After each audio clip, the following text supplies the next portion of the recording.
Hello, everybody, and welcome back to the May Contain Action podcast. I am not Paul. I am Trevor. Paul is sick, so I am introducing the show today. He is here, though. Hello, Paul. Hi.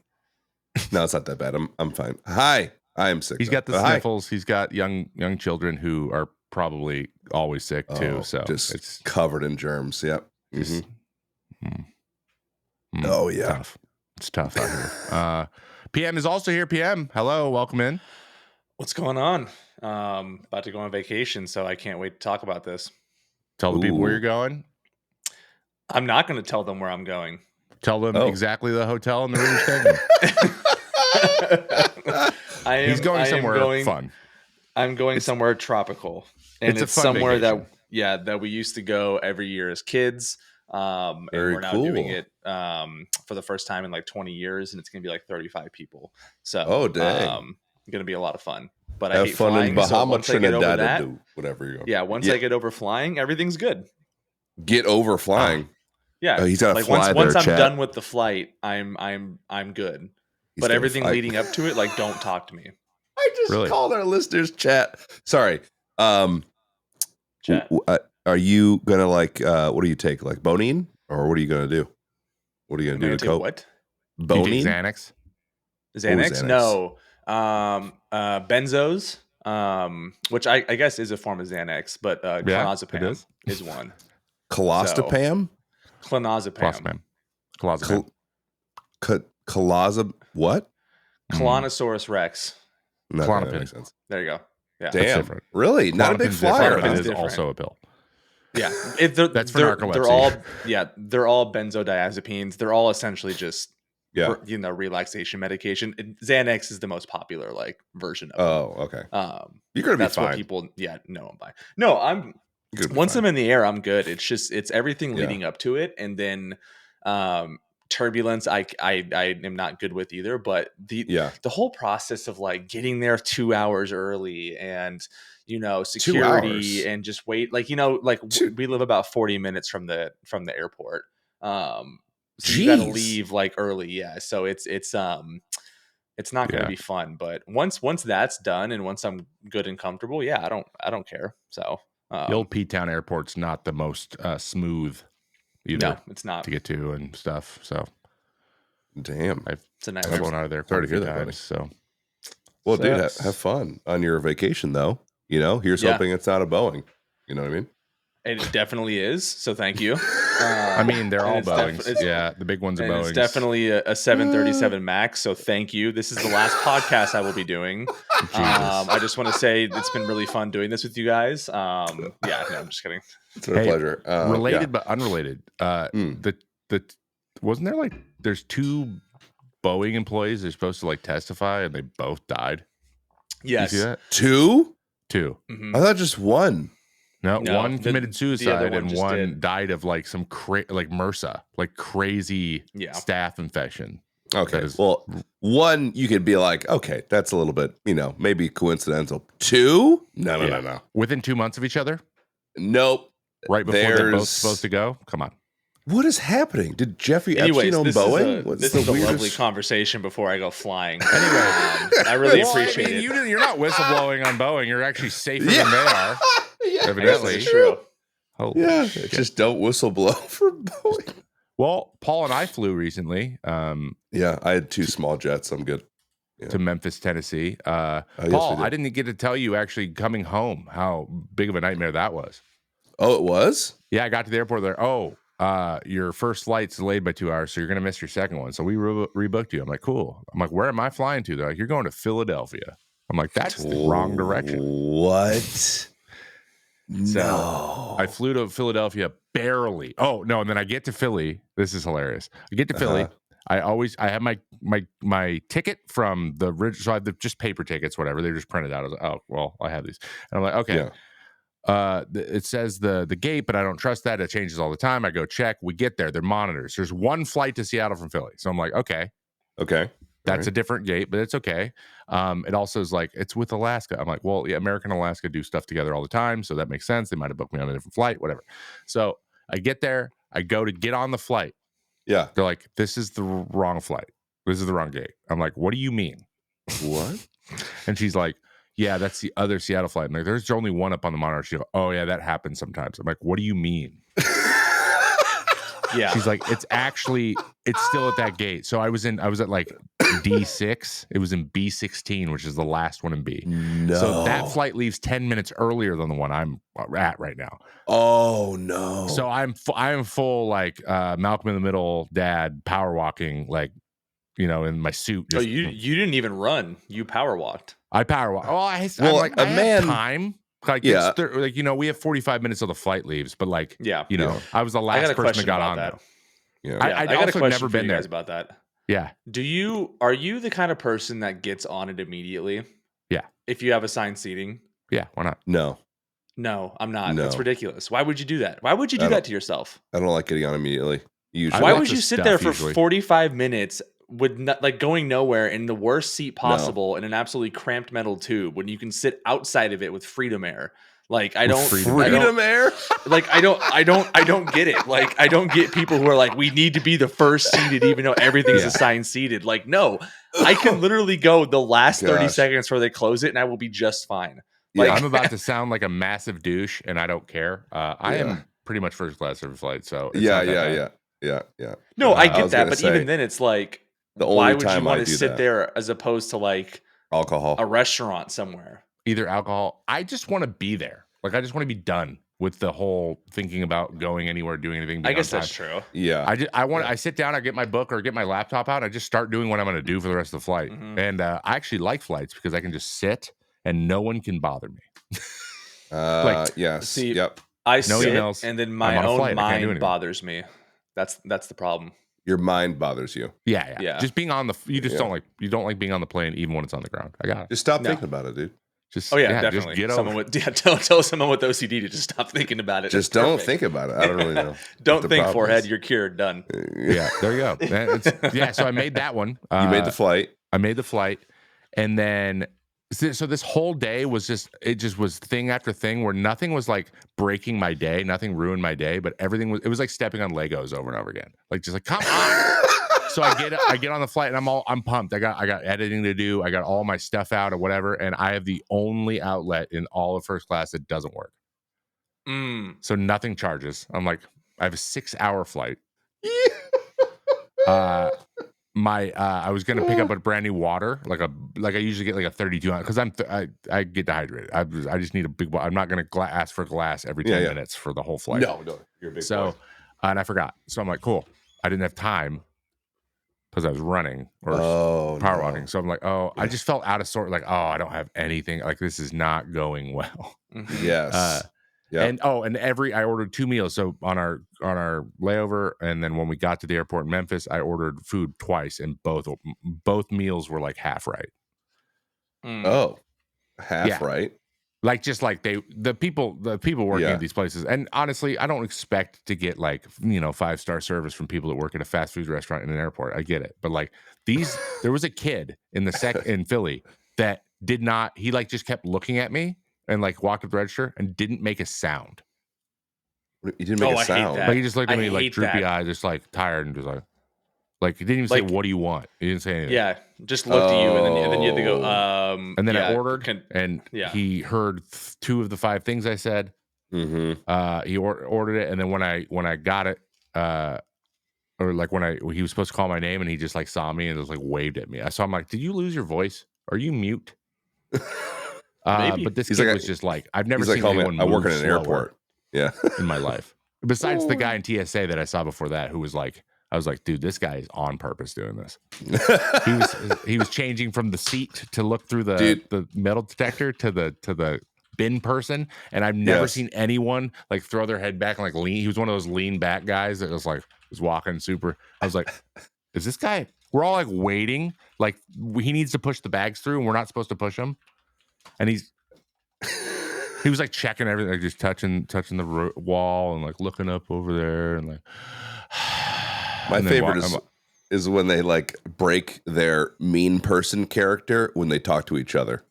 Like when another TSA agent comes over and it's like, hey, Billy, what's going on, man? Yeah. Get your clothes off. Get your shoes on the belt. Like they just yell at you, but then they're like, yeah, I'm coming to poker tonight. That sounds fun. And I mean, I've seen enough movies about TSA agents that it's Portland is not like that. I don't know. Like when I went to New York, it was definitely because we went to New York to Italy. It was like, I mean, he was like, shoes over here, this over here, follow the rule. That he was yelling. I'm like, bro, there's 6 people here. I'm like, you don't need to be loud. He just wanted to do it. But you go on Portland and they're just like, yeah, just go to the left line. That's fine.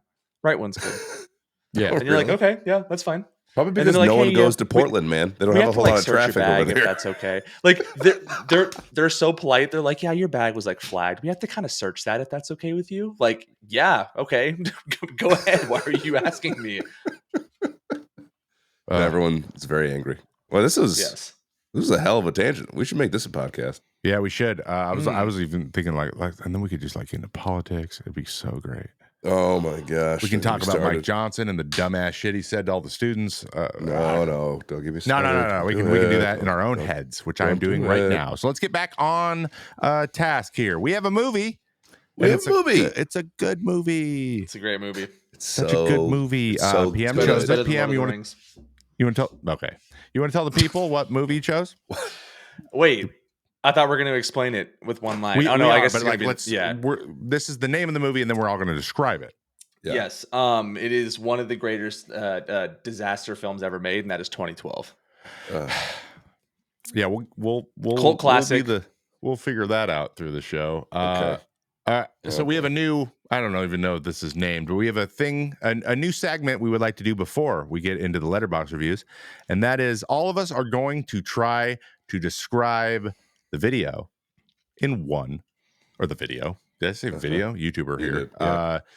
Describe the movie in one sentence, and you can use, obviously there's no rules outside of that. Just assume people know movies, and you can use whatever you want. So one sentence to describe the movie 2012. PM, you're going to lead us off because it's your favorite movie in the planet. Oh, gosh. Yeah, I did it more of an explanation than a describe. Okay. But I said a deadbeat author who drives a limo for a Russian oligarch that saves many lives in a global disaster, rekindles relationships with his kids, and steals his ex-wife back from a man who makes money off plastic surgery.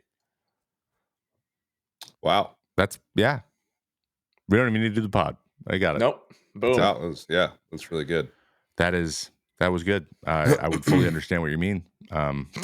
Yeah. Paul, do you have one? Yeah. I can't remember how to pronounce his first name. Chiwetel? Yeah. I think that's how you say it. Chiwetel Ejiofor saves the world despite John Cusack.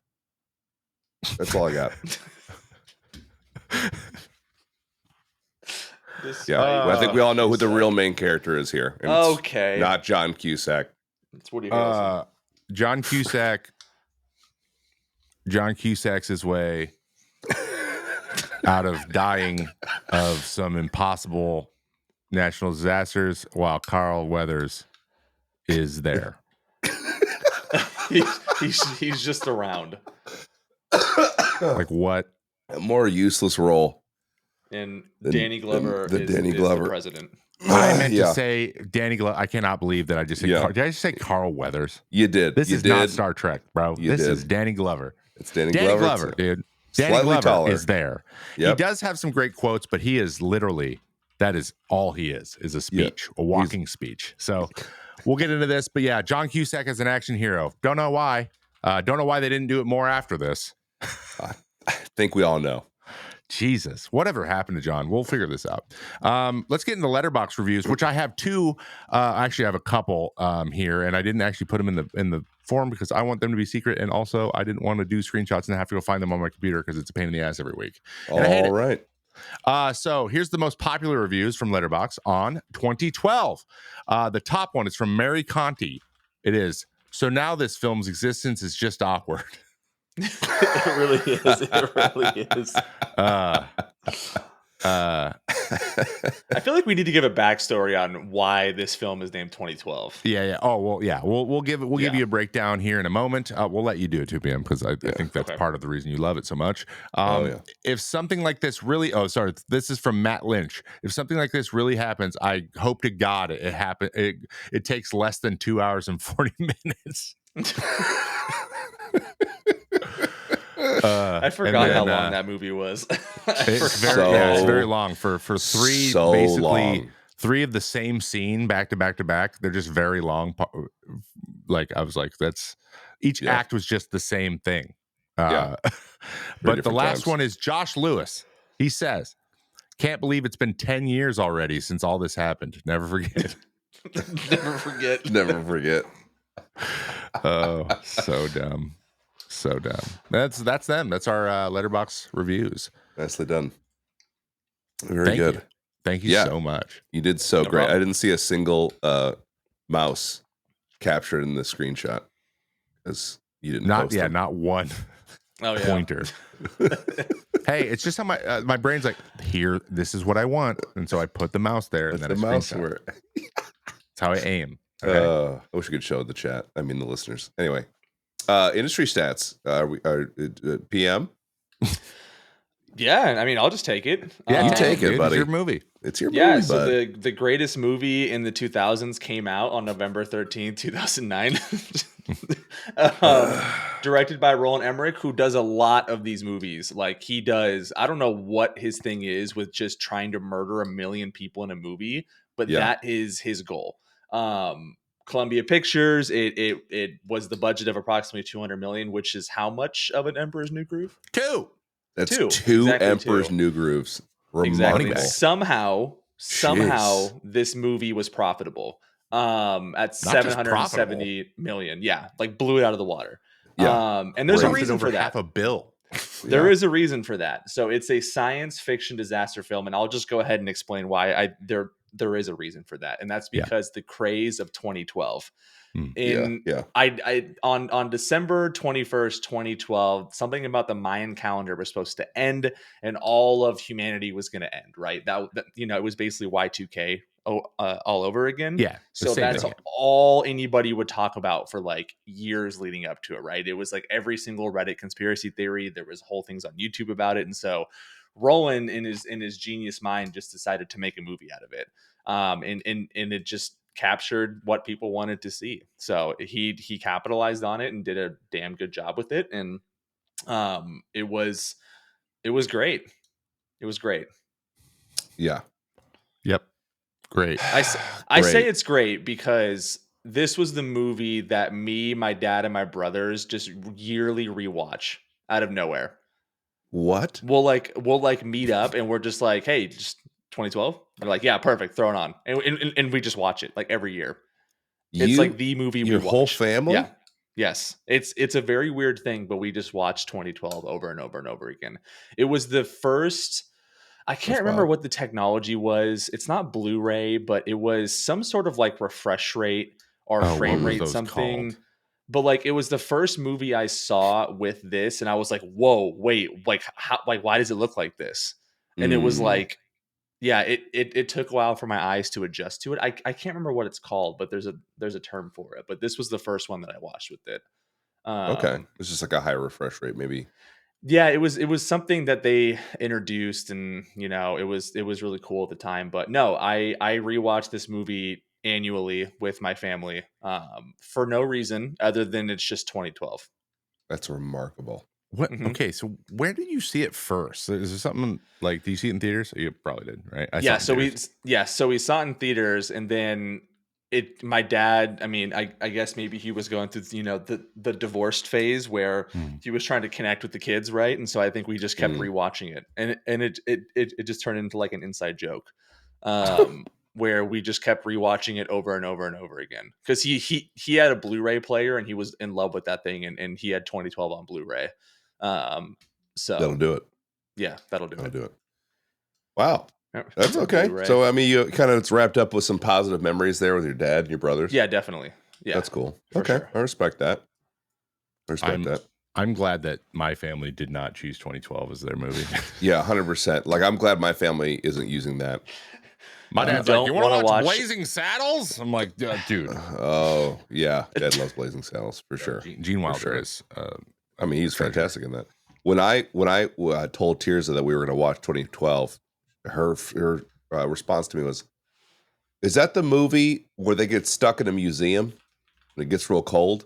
I'm like, "No, that's one of the other disaster movies. That's not this one." Tomorrow. This There you go. I was like, this one's that's the got one. Jake Gyllenhaal. Yep. Oh, does it? That's another fantastic movie. And Dennis Quaid.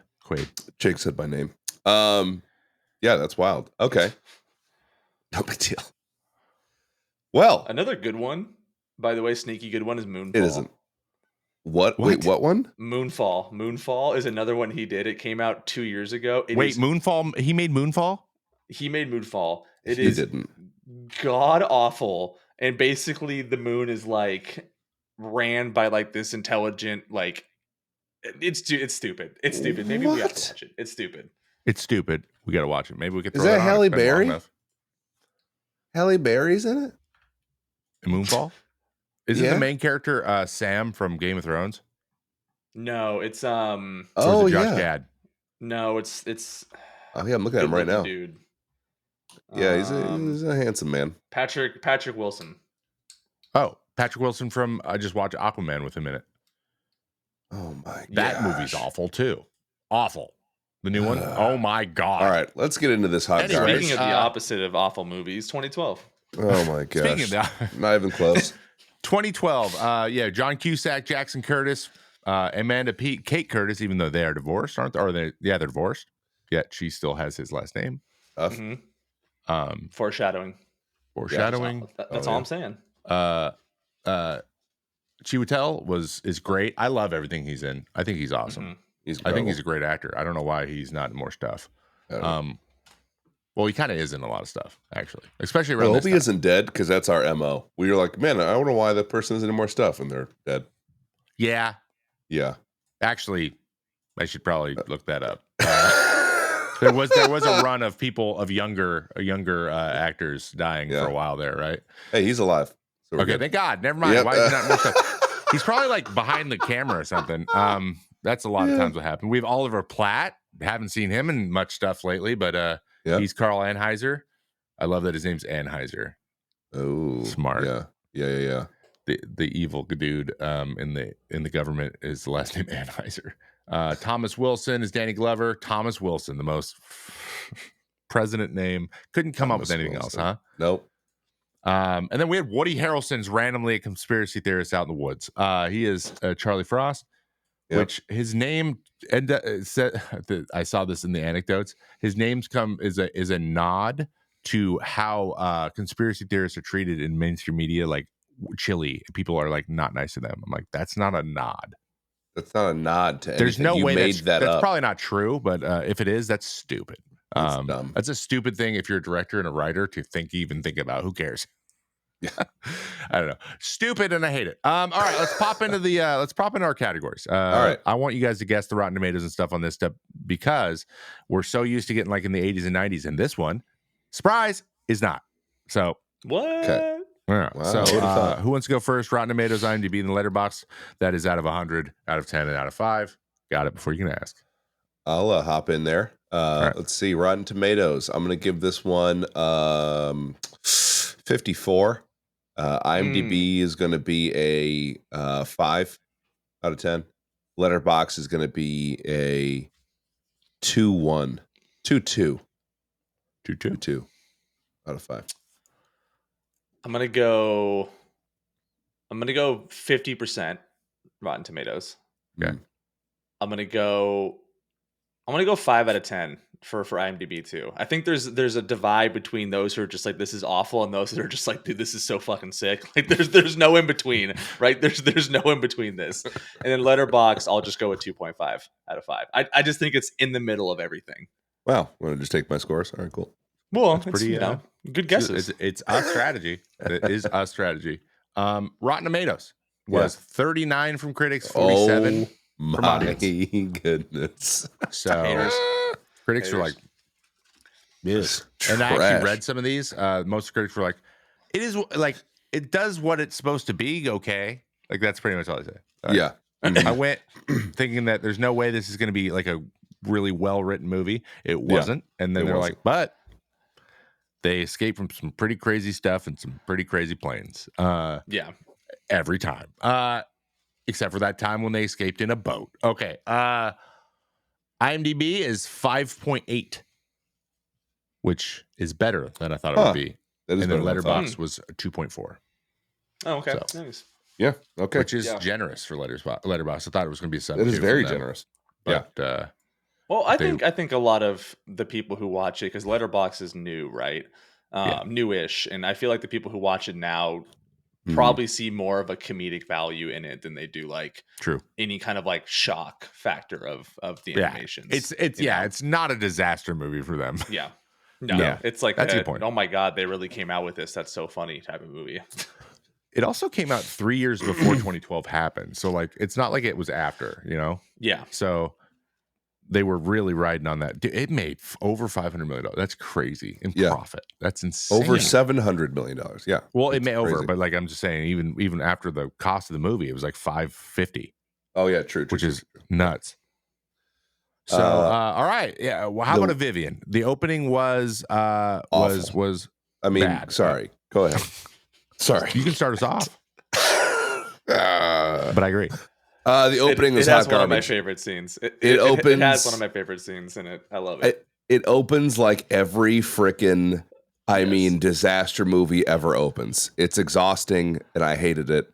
Overly dramatic scene from President Thomas Wilson. Your English is good enough, Mr. Russian president, which also yikes. And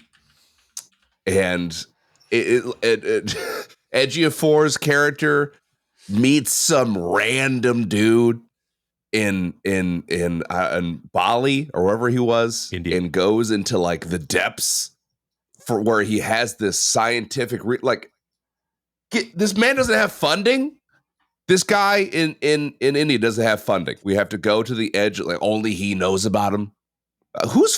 Where's he getting the money to do this work? It was crazy. Anyway, I thought it was so stupid. It was like, you're gonna make that thing I like? Oh yeah, no problem. I hated it. 2 out of 10. Yeah, it's not a Vivian. No, no. Yeah, not. Honestly, though, I'm thinking about how can we visualize what's happening, because they're like the Earth is heating up from the inside, and like how can we show this? Like, let's show some water boiling. Water boiling, dude. And I'm like, I still don't know what's. So like a solar flare came and nobody saw it. Yeah, like, only this dude in India saw it. He didn't even have a telescope. You know what I mean? I was like, how do you even know, dude? Because he's got boiling water in his basement. But they're like, it's really hot down here. I'm like, yeah, well, you're down in the earth. It gets very hot down there. Yeah. But they're like, but not this hot. Oh gosh, yeah. Okay. So yeah, I give it a 1. You guys aren't even getting to the best part of this opening scene. All right, yeah. Please lead us there. The best part of this opening scene is you have this scientist that is sweating his ass off, sees disaster is coming, somehow hops on an immediate flight to Washington, D.C., which is probably like a 16-hour flight, right? Hasn't slept a bit, hasn't changed, hasn't even showered, puts a suit jacket on, right? Doesn't even like bother to change. Goes up to some random guy in Congress, never met him before, and just goes, hey, by the way, the world's ending. And the guy in Congress goes, oh shit, we need to handle this. And he walks away with him. Like no vetting, no like, hey, like let me put this in some of like he looks at papers and he goes, oh shit, and like he go like, okay, like we're just now believing this guy. Yep. And I forgot that's all the opening. So much happens, and they're like, boom, 2012. I was like, that's the opening. I've been watching for half an hour. One of my favorite scenes when it just like my dad would always turn and he just goes, why the fuck would you listen to that guy? Like, would you ever listen to someone that just handed you papers and said the world is ending? You'd be like, dude, what are you doing? Right? If Chiwetel Ejiofor handed me papers, I'd listen to him. I guess that's true. Yeah. It's like, do you have a second source either? Like, how about anyone else? Anyone. Also, what's your name? Also, you've had, he's like, I have been traveling for 20 hours. I'm like, throw some water in your face. You just had no, he's just sitting on the plane, toe tapping, like, oh my God, I'm so nervous. Exactly. Like, email? Yeah. No, not in 2012, 2009. No, there's no time. No, there's no. You're right. There's no internet on the plane. Kidding me? Yeah, I don't understand how the full might of the United States government and all of the scientists didn't see the solar flare that this guy in India saw in his basement. But hey, what are you gonna do? Yeah, it was the deepest copper mine in the world at one point. Okay, I remember that at one point that stuck to me, and then they shut it down. Probably because lack of funding. I don't know. Yeah, because the water got too boily. PM. So what do you give it though? Like, what's your score? Man, because technically speaking, it does play into what ends up happening, so it is pretty spot on. But it was so corny. Like the rain in the beginning, it's just like this global warming disaster scene, right? Like I don't know, I'll probably give it a 5 out of Vivian. I think you got the point that shit was about to go down. Oh yeah, I mean, they did communicate that really well. Yeah. That was communicated. Yes, the water was boiling. So what else am I supposed to think? It's the only thing it could be. Oh God, Ensign Tack Isengard can't. Okay, which one's the best scene? Which escape is the best escape? PM, you're gonna lead us off this time. Yeah, so I think one of my favorites was the small little play with the California governor that's supposed to be Arnold, right? Like it's a clear Arnold fake. Yeah. Oh right? my gosh. Yes. And he basically says like, "Don't panic, like don't," and then it just everything erupts, right? And just and like then he dies immediately. Yeah, it's so like he just gets hit with a thing and it's over, right? I definitely love that entire scene of like somehow a limousine is able to drive through falling buildings, not scratch up the car too bad, and make it out just okay to an airport where they can get out in time. All four wheels, all intact. All four wheels, by the way. Yep. Best tires. I don't know how that isn't the best scene, but I will say the Woody Harrelson stuff is just incredible. Just like him staring at the explosion at Yosemite is great. I love that one too. And then the funniest scene that my dad always like he always called this out was when Adrian and John Cusack's character Jackson first meet each other, right? And he was like, "Oh, you're Jackson the author?" And he goes, "Yeah." And he goes, "Oh, I read all your books." My dad goes, "Of course he fucking does." Like, of course he does. Like there's a deadbeat author has sold nothing and is about to just have no more career, but the one guy who reads it is the guy who's going to save his entire family. Like it's so funny, but they knew what they were doing. Yeah, that's how you drive the plot. That's right. Love it, dude.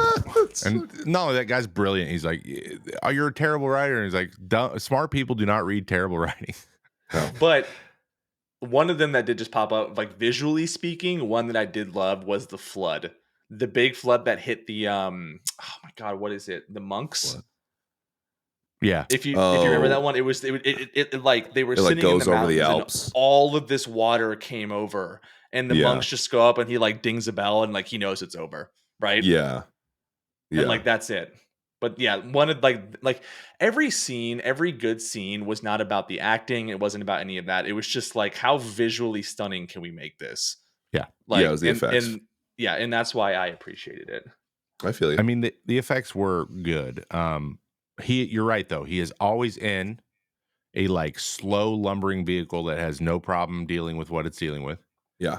Like he was in the RV running from an avalanche. Or from a mushroom cloud from a volcano, and he's like, "Nah, we're just going to keep getting overcome by it, and then we're going to come out the end because we're going 31 miles an hour. Like, what's happening?" Yep. And then they get in the plane, and the guy who's flown twice or something, he has like 2 lessons, and he's flying a prop plane. Also, prop planes are slow as shit. No, not this one. Not this one. This one had a spoon engine in it. And then they're like, "Oh, we got to go to China." So like, we got to go to another airport that still hasn't been hit by anything yet. What a nice reference for this Fast and the Furious. Good point. That's you understand, dude. Hector put a spoon engine in that plane, dude. Hector put a spoon engine in it. It's got a spoon engine. He's got a spoon engine. I'm not a cop. It's spoon engines. I'm not a cop. Oh, stupid. I'm dying. I'm going to go best scene. Yeah, you go for it. It's maybe not a scene. It's maybe not a scene per se, but basically when they're trying to get on the ship and sneak on, right?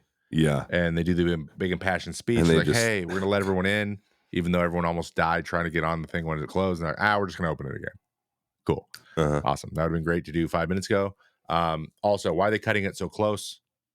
Yeah. Like, I know we have 10 minutes, but like, we can get 1,000 people on here in 10 minutes. No, you fucking can't. There's no way. They'll just kill each other trying to get on, panicking. But when what's his name, which I don't even know his name because he pisses me off so much, the stepdad or the boyfriend. What's his name? Gordon. Yeah, when Gordon goes down into the gears, I was all about it. Yeah.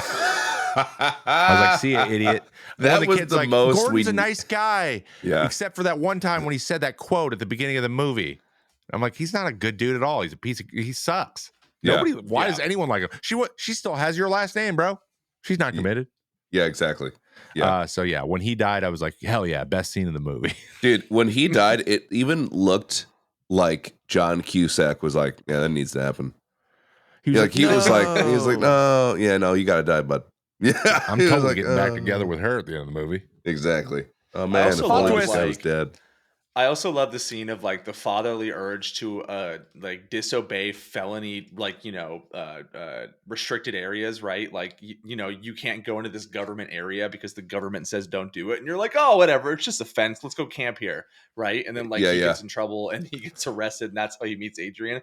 But like a total dad move to be like, oh, it's just a sign, like, whatever. Kind of exactly. Thing, right? The kids are like, Dad, it says like hazard. Like it's marked off. I can see a dad dude. That's a very dad thing to do. Yeah. Exactly. Like, this isn't just a shrug. You probably shouldn't come in here. Like that's not the vibe. Yeah. Something going on. But he's like, but I've been in there before, so I know it's fine.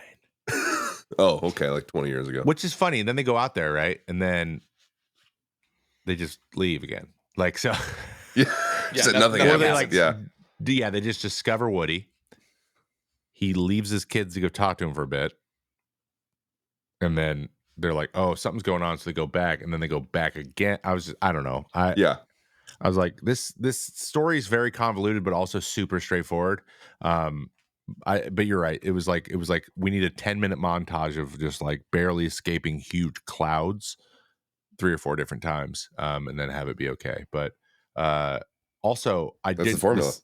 The science behind the movie either, and I know this isn't quite a scene, but they're like, oh, the poles have shifted and it's back to normal. I'm like, I wouldn't. That's not. Like every animal on the planet right now is freaking out because they don't know where they're going. No. Don't think about it. Yeah, so like, no, we're just gonna go down to Africa. That's your problem, Trevor. That's America now. We're gonna go there. You're thinking about it. Oh, I have comments about that. You just don't even. Yes, I'm sure you do. Don't even. Don't think about it. All right, I'm gonna go with my instant attack. Isengard, 2 categories. All right. Most tense scene. It's just because it's stupid. Is the second? I can't remember. They're in a plane so much. It's when they're trying to fly away from the exploding volcano, and what's his name? John Cusack goes down into the ravine.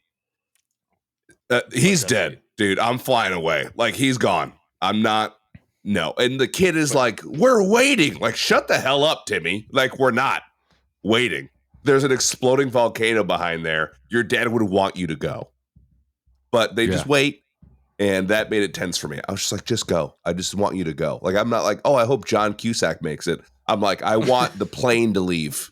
I'm the opposite. They made it tense, but for the wrong reason. Yeah. Not only that, they're like, we're going to wait. And she's like, I'm going to wait outside.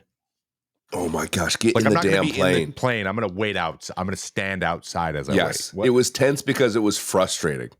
It was like, oh my gosh. Like no human being would do any of those things. None of those things. This. No. Funniest moment. I have 2 funniest moments. One of the funniest moments is easy. It's when the Russian dad throws his kids up onto the ship. They try to make it dramatic, but it was the long, drawn out Russian yell. In Russian somehow. They got him to yell in a Russian accent, which is wild. So that was hilarious. And the other one is when they're camping and John Cusack and his kid, and he calls him Jackson or whatever, and he says something. I can't remember what the kid says to him, something hurtful. And John Cusack's like, it hurts my feelings when you say things like that. Like it's John Cusack. So you're still being sarcastic. He's being sarcastic, but then also at the same time, me and Tears were both like, "Wow, can you imagine communication like that with a father and son in 2009? Like, I don't think that existed." No, just saying, like, what you just did hurt my feelings. Like, it's not the kind of emotional vulnerability I expected from deadbeat dad John Cusack. He's like, "Shut up, you little idiot." That's what he would say. I laughed. It's so funny. They're like, "He's such a bad dad." I'm like, he seems like a pretty good dad, like the whole time. He does seem actually like a good dad. Yeah, exactly. Yeah. He wrote a book for like a year. He just basically just annoyed the shit out of you guys, didn't he? He did. I could see that, but I was like, so far he's been sacrificing quite a bit for you guys. Yeah, exactly. Those are my Encetek Isengard. It feels wrong even calling this that, but yeah, that's it. Yeah, there wasn't. It's funny. We didn't watch the movie that long ago, and I'm like, I'm having trouble isolating specific. It's because it's all disaster moments, like the whole time. They're all. Well, the thing is that it rhymes, so each disaster section is the same thing 3 different times. True. Mm-hmm. True. And how Anheuser's like, hey, my last name is after that, the biggest beer company in the world, and I'm also a greedy, horrible capitalist person. Yeah. I'm a dick. Not lost on anybody. We're going to sacrifice everyone but ourselves. And also, I just really quick want to point out the random side stories that just did nothing. Yeah, I was just thinking about that. The dad's on the cruise ship. Yep. Also, a great scene, by the way, when he calls the dad. The dad's like, you know what? I've been 60 years sober. Fuck it. I'm drinking this entire bottle of scotch. Like, right. Like he's like, whatever. Right. And then the whole thing flips over. But yeah, very, very random that. And then the Asian family. That was weird. I mean, other than just picking him up on the route, which I guess technically speaking, like the reason why they tied it in was because that was going to be his into. It was the a plot device. Of the ship. It only served to advance the main character. Yeah, it did nothing else. Yes, but which a lot of those. Which means, and they also showed their story a little bit too much if that's what they were going to do. Like they had like 3 scenes each. They could just give them one scene and we'd be like, oh, they ran into him. That we know that person. Okay, cool. Like that's it. But I'm like, are you developing this or what? They're just like, oh, I'm sad. Oh, we're gonna die, and then they did. And you're like, okay, so how's John Cusack doing? Like that's all it is. Gordon did exactly what we wanted him to do, though, so that's good. We got that. That was nice. All right, well, let's talk about some quotes. I have a great one. I have one. There's a bunch here. They're all stupid. You're skipping over the favorite characters. Oh, we have. Oh, sorry. I did skip favorite characters. Favorite characters first. My favorite character is the little Russian kid. That is a good one. Who is a very good one. The biggest asshole on the planet until the end. Then he's like, actually, I'm a really nice kid. Yeah. My dad was the asshole. We can share this. Now that my dad's dead, I'm free to be nice. Yeah, no, that checks out.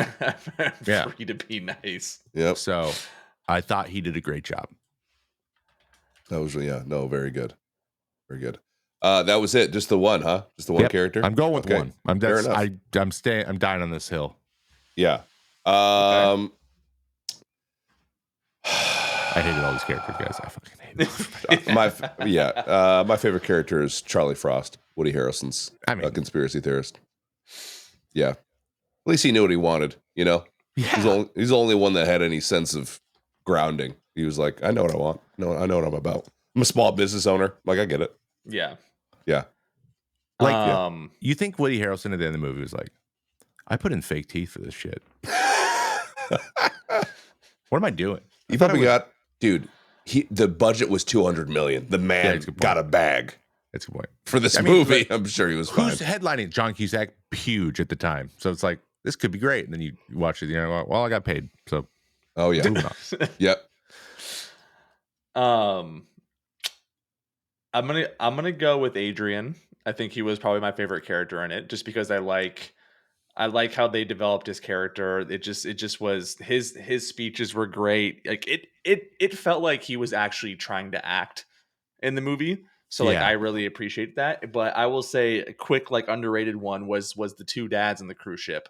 I don't know why, but I think my dad being a jazz musician for pretty much his entire life, I envision the white dad. I'm forgetting his name, but the white dad being my dad, if that makes sense. in like an older age kind of thing. So like I just love them because they were just two buddies on a random cruise ship with a bunch of old ladies having a good time because they're in their sunset years, right? And then the world's gonna end and they just have a drink to end it, kind of thing. So those two for sure. No character development, nothing at all. They just wanted to slay on a cruise ship and just drink. Perfect. Oh yeah, slay. Slay. It was perfect. Yeah. No, I agree. I kind of saw my dad and the other guy, so that kind of makes sense. Or how no one has brought up the dumbass Russian pilot, Sasha. Dude. Right? Yeah. That's his name, Sasha. The super jacked Chad-looking guy who's just like sleeping with the Russian oligarch's wife, and we all know it. And he's with like the worst Russian accent I've ever heard in my life. So funny. He was, What is he a bodyguard or he's just like a right-hand man, like an assistant kind of? Yeah, I thought he was a pilot. Yeah. I mean, he is a pilot, but like he's just like, but he doesn't fly all the time. Oh no, he's their like private jet pilot, right? Yeah, because they have like, of course, they have like a massive 737, right? Like, because they're rich. Yeah. So it actually goes into my favorite quote of the whole movie. Oh, okay. Let's go into it. Are we into favorite quotes? Yeah. Can we go into favorite quotes? Yeah. All right. Hold on, I gotta clear my throat. I'm on mute. I'm back. My favorite quote comes from Sasha. While he's flying the plane, he says, "Lift your big ass for Sasha." Best quote. Best quote of the movie. That's up there. That's up there in Russian quotes with "If he dies, he dies." Yeah. Lift your big ass for Sasha.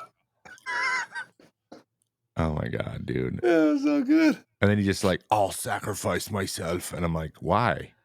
Yeah. Go. Screw these people, man. Yeah. Yep.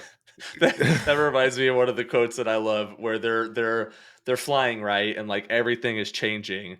And I think it was Yuri goes up to Sasha and he's like, "What is that?" And he's like, "Hawaii." And he goes, "Not good. That is not good." And then like he walks away. And he says that is not good so many times.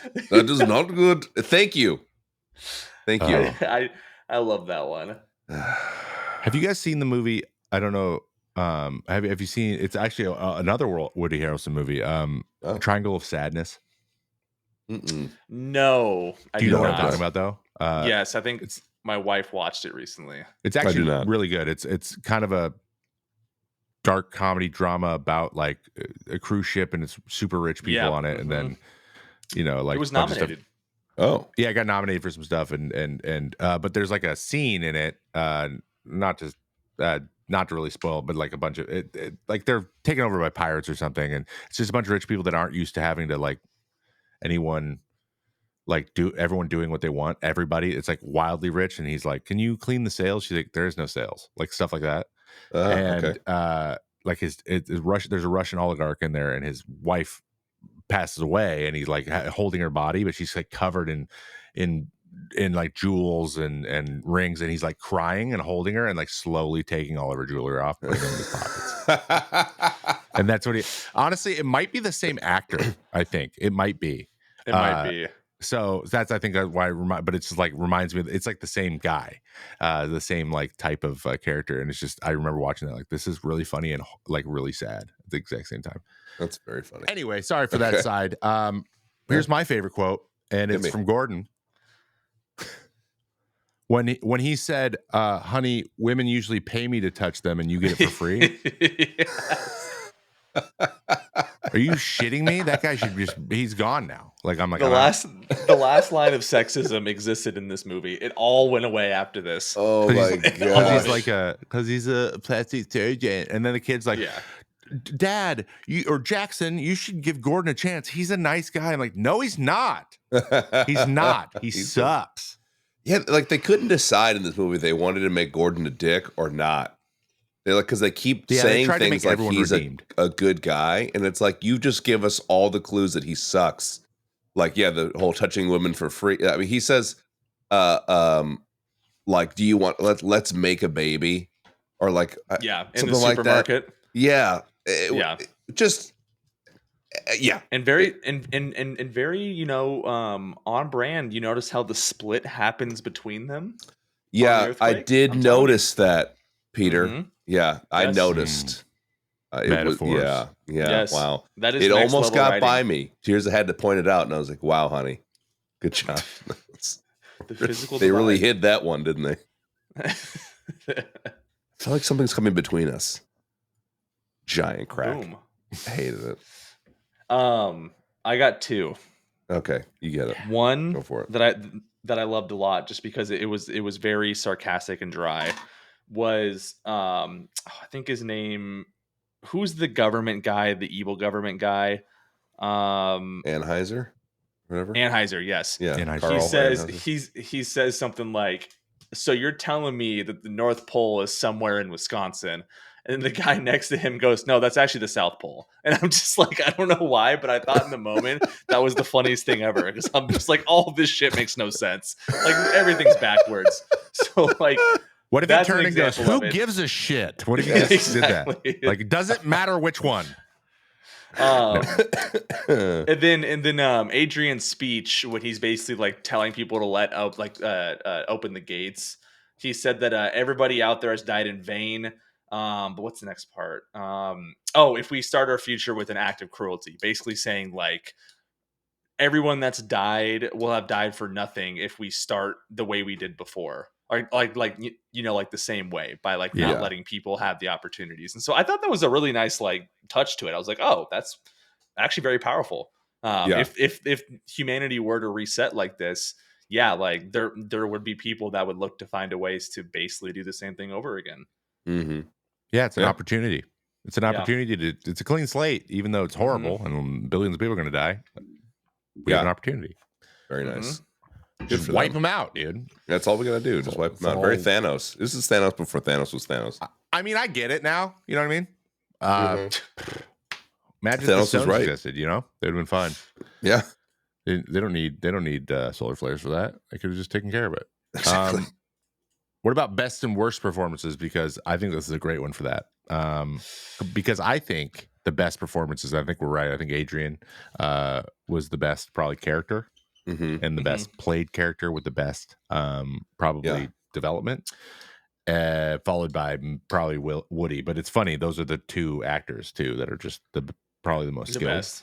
Yeah. So, and then the worst performance, I mean, there's some, Sasha's bad. I feel like it's intentionally bad though. Yeah, it does feel. I don't know if that's the acting. Gordon's isn't great either, but like he just has to act scared constantly. It's like a little bit comic relief, even though John Cusack is being sarcastic for the entire goddamn 3 hours of the movie. Yeah. Yes. So, would it be weird if I was like, "Oh, the little Russian kid"? No, I guess no. He's the best. He's my favorite character, and also the worst actor. I haven't seen anything else. So can I answer next? Because this is interesting. Yeah, that's Oleg. Right. Oh no, sorry, no. I'm just because I think the worst actor was Zlatko Buric, who is the Russian oligarch, and he was in Triangle of Sadness. You're correct. It is him. Okay, it is him. He's actually he's good in Triangle. Well, he's trash in this. And Chiwetel Ejiofor is definitely the best performance. He's great. Yeah, Peter. Chiwetel and Woody, top two. John Cusack, number one though. Oh my gosh, John guys, Cusack. It's this movie is John. I don't think you guys get this. I don't think it's John Cusack raised his eyebrows the entire movie, saving the world. He didn't. He's just like, I'm John Cusack. It's John Cusack. I'm a bad writer. Oh, saving a bunch of people. Ooh, he didn't save anyone. He did. He saved his family. That is a patriot during that day. He almost screwed all of civilization when he climbed through the freaking gears of the ship that was supposed to save everybody. True. You're not wrong about that, but he survived. So they would have opened the doors for those people regardless. Did he die? Who die? Did he die? Despite John Cusack? Best no. wishes. Yeah, no. So he did a good job. Lived. Yeah. So survival is doing a good job? Look, he took his ex-wife back from a terrible person. He saved his kids' relationships with himself. Dude, it has to be John Cusack. Oh my god. Number one. John Cusack is a plague on this earth. And I think one of the worst ones, and this is gonna piss you off, Paul. Oh boy. And because you said you liked him, but I thought Danny Glover was terrible. Oh really? I just thought he was shallow. Like they just didn't give him anything. Not because I think was bad in it, but because I just don't think they really did anything with him in it, like enough. He was just this soft-spoken president that was like kind of demanding and not really demanding, and then like he just died. And I'm just like, what was the point of him in this movie? He was just good guy president, and I'm could have just put anybody there. That could be our times, but that's what they do for presidents. Yeah. I felt like 2009, could have done more. Gotta make him black. Yeah, we were feeling good about that. Oh yeah, we were high on that. Yeah, we were high on that in 09. Things have changed.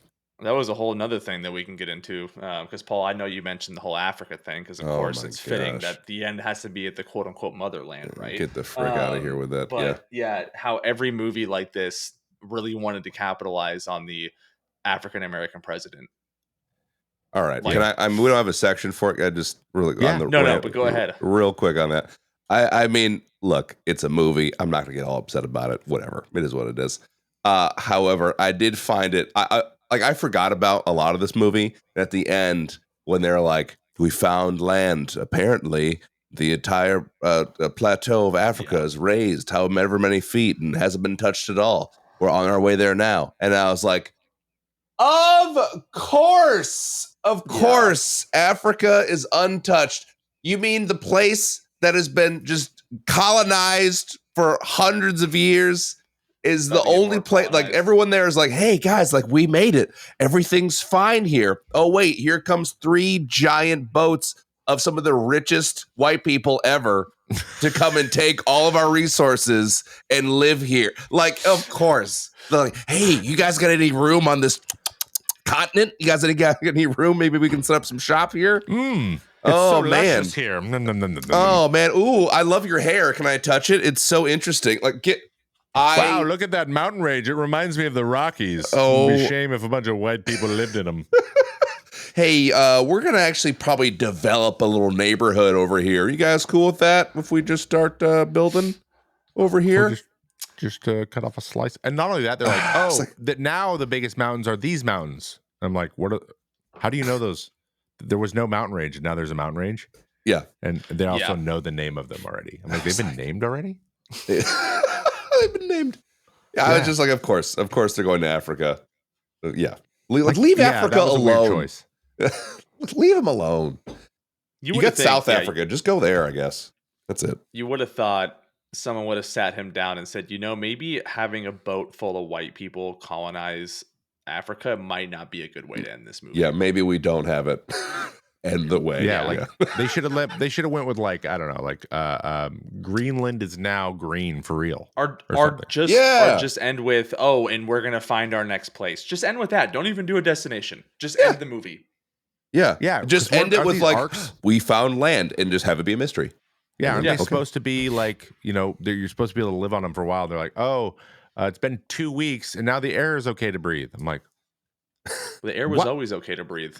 The mega volcanoes explode like that. Like literally, that's how ice ages start. Yes. So they were like, there's going to be cloud cover. They were mentioning that in the Doomsday report, and they're like, "Oh no, actually no, we're good." Said to settle. And they step outside, and it's this absolute gorgeous sunset outside, and you're just like, "Oh, okay, that makes sense." Yeah, like I said, it was all fine. You also notice they're like, "We took on thousands of extra people. We don't have that much room," and I'm like, "You have plenty of room." Yeah. Like everyone's fine. No one seems cramped at all. Yeah, you have a lot of room. How'd they get food though? I wonder if they're just eating MREs. Each other. We'll never know because according to this anecdotes, he chose not to make a second one because he said that the story was well wrapped up in the first one. No shit. What would you even call it? 2013? What? 2013. What? 2020. The solar flares are back. Oh my gosh. 2020. It's been 8 years. Like 2016. It's just a Donald Trump poster. Like, okay. Back in the boats. Back in the boats. Yeah, everyone get back in the boat. Like, oh, God damn it. How'd this guy make it? He was definitely one of the people on those boats. 100%. Oh, he was definitely shoving people off as it closed. Oh, yeah. Yeah. Wait, he wasn't the Russian oligarch? I thought he was. Yeah. Same accent. He certainly wants to be. So, okay. So final rating. So what are we thinking? How are we feeling? What's the vibe? What's the vibe? Peter, you start us off and then we're going to get steadily worse. Yeah. Yes. I'm going 8 out of 10. Like, come on. Oh my you have to look at this movie for what it is. Holistically. Like you have to look at this and go, you know what? This is not a serious film. This is just something that they wanted to capitalize on to make a ton of money on, which they did. And they wanted to just show the fact that they can put all these graphics together with John Cusack as the star. And it was perfect in that sense, right? There's obvious flaws, which we have pointed out, and you know, that's totally fine. But if you look at it from the perspective of a true disaster movie, I don't know if there's too many that are better than this one. All right. I do like the good disaster movie, but this really, I mean, maybe this was hurts like my heart hearing you say that. Yeah, I don't know. You have global chaos. You have family conflict. You have, you know, all of these things going on. Like the reason why we all love Independence Day is the same reason why I love this one, right? Like it's a global conflict. There's Will Smith having problems with, you know, certain parts of his family. There's Jeff Goldblum as a character, right? Yeah, but like, Will Smith punches an alien in the face. No, I get that, but it's pretty much awesome. like another version of that. One. So. Yeah. Randy Quaid also flies and says, "Boys, I'm back." So, like, come on. That, by the way, we got that's in July. We're watching that. Oh, definitely. Oh, that's fine.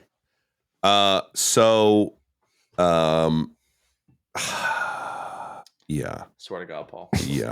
Yeah. So here's where I'm at. I don't agree with you. Okay. I think this was a serious movie. I think that they were like, let's freaking nail this. Let's get John Cusack in here, height of his career. Let's get, you know, freaking Woody Harrelson. I mean, for the love of God, they had Danny Glover as the president. I mean, these people aren't cheap. They got very expensive actors for a very expensive movie.